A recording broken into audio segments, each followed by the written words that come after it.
L'inclination est le fait d'incliner la tête ou le buste ou tout le corps dans un signe de respect et de politesse. Il exprime ou bien il signifie, comme on peut dire dans la liturgie, la qualité des relations qui nous unissent à Dieu, au saint ou à la personne qui célèbre. Quand je fais l'inclination, si c'est Jésus, par exemple, l'autel représente Jésus, je m'incline profondément. Si c'est le célébrant principal, je le salue juste d'un hochement de tête, donc une petite inclination. Et si c'est le Saint-Sacrement que je ne peux pas me mettre à genoux, je fais une profonde inclination pour le saluer.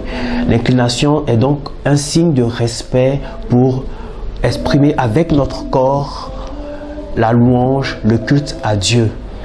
Et pour l'Église, c'est important pour justement montrer cette beauté de la liturgie. La liturgie, c'est le beau et le vrai qui sont célébrés. Et donc, pour que ce soit beau, il faut que le geste de salutation, si on est deux servants de messe ou bien deux prêtres, c'est très beau de voir qu'on s'incline de la même manière avant de monter, qu'on salue de la même manière l'autel. Tout ça pour non seulement rendre gloire à Dieu, mais aussi pour pouvoir le vénérer et l'honorer. Voilà un peu le geste de l'inclination qui existe. On le voit avec les servants de messe, on le voit avec certains prêtres, on le voit aussi avec les ministres extraordinaires pour se saluer ou pour recevoir le Seigneur. Merci pour cette petite catéchèse que vous avez, j'espère, retenue.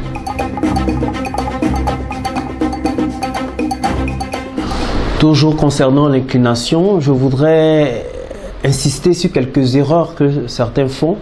Lorsque la procession d'entrée arrive, on voit certains déjà faire l'inclination pour saluer la procession.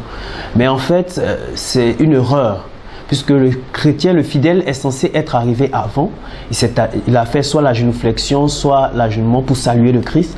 Et donc, il n'a plus à s'incliner quand la procession passe. Lui, il doit chanter le chant d'entrée avec la chorale et non s'incliner devant le passage. La seule fois où il peut le faire, c'est lorsque c'est l'évêque qui préside et que lui, il bénit en passant.